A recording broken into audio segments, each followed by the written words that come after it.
नमस्कार साथियों, आज का हमारा वीडियो है त्रैमासिक परीक्षा कक्षा 10वीं विषय गणित। 75 नंबर का आपका पूर्णांक था। चलिए शुरुआत करते हैं। पहले क्वेश्चन की ओर चलें।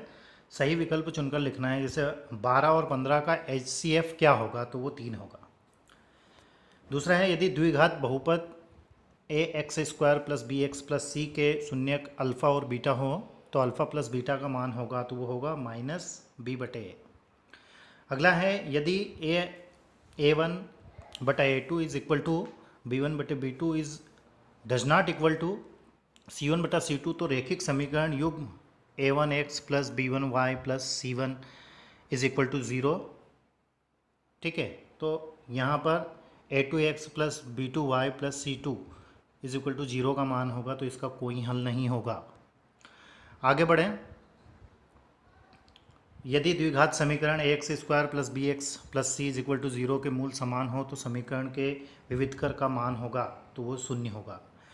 AP 10, 7, 4 ... का तीसवा पद है, तो वो होगा -77। दो समरूप त्रिभुजों की भुजाओं का अनुपात 4:9 है, तो त्रिभुजों के क्षेत्रफल का अनुपात क्या होगा, तो होगा 16:81। रिक्त स्थानों की पूर्ति कीजिए, जिसमें पहला है √2 एक संख्या है तो अपरिमेय संख्या है। द्विघात बहुपदों में शून्यकों की अधिकतम संख्या तो वो होती है 2। दूसरा है समीकरण 2x plus y is equal to के में यदि x इज इक्वल टू 2 और y इज इक्वल टू 1 हो तो k का मान क्या होगा, तो वो होगा 5। अगला दिया गया है एक समीकरण px इज इक्वल टू 0 जहाँ px घात 2 का बहुपद हो तो द्विघात कहलाता है। यदि a b c समांतर श्रेणी में है तब b को a और c का कहते हैं, तो उसको समांतर माध्य कहते हैं। समरूप त्रिभुज की संगत भुजाएं समानुपातिक होती हैं। अब सही जोड़ियां हैं, तो सही जोड़ियों में हम चलें तो पहले का जो आंसर होगा वो C वाला होगा। दूसरा है रैखिक बहुपद की घात, तो इसका होगा D वाला, मतलब 1। x plus 2y plus 3 is equal to 0 में यदि x इज इक्वल टू 0 हो तो y का मान क्या होगा, तो वो होगा E वाला, -3/2। चौथा है द्विघात समीकरण x² minus 1 is equal to 0 के मूल हैं, तो वो f वाला यानी कि 1 - 1।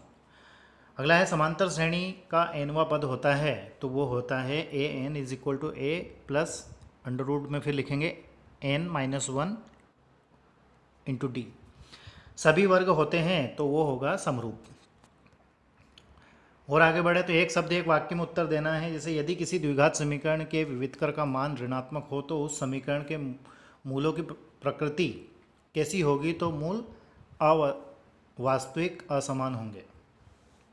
AP 4, 6, 8, 40 में पदों की संख्या 19 होगी। क्या भुजाओं 6 सेंटीमीटर, 8 सेंटीमीटर और 10 सेंटीमीटर से निर्मित त्रिभुज समकोण त्रिभुज होगा, तो समकोण होगा। पाइथागोरस प्रमेय का कथन क्या है, तो ये यहाँ पर लिखा हुआ है। जैसे समकोण त्रिभुज के सबसे बड़ी भुजा का वर्ग अन्य दो भुजाओं के वर्गों के योग के बराबर होता है।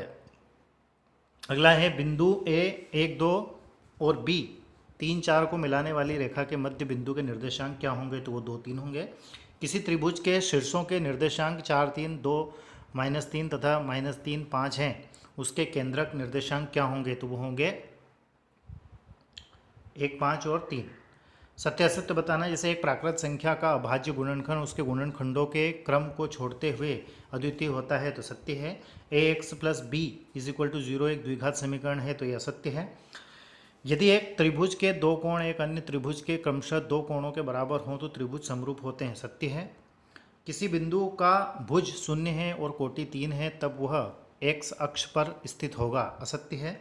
यदि किसी बिंदु P के निर्देशांक 2, 5 हो तो 5 को P का भुज कहते हैं, असत्य है। मूल बिंदु से बिंदु x y की दूरी √x² प्लस y² है, तो ये सत्य है। बाकी ये और भी क्वेश्चन दिए गए थे जिनको आपको सोल्व करके लिखना था ऑब्जेक्टिव टाइप के अलावा, तो इन प्रश्नों को आप अच्छे से देखिएगा। यदि आपको किसी प्रकार का कोई डाउट या कोई क्यूरी रहे तो अच्छे से इनकी तैयारी करनी है, क्योंकि आपकी अर्धवार्षिक और वार्षिक परीक्षा के दृष्टिकोण से यह पेपर आपके लिए महत्वपूर्ण है, तो इसको पूरा सोल्व करें। ठीक है दोस्तों, thank you very much for watching and don't forget to share with your friends, relative and classmate. Thank you once again.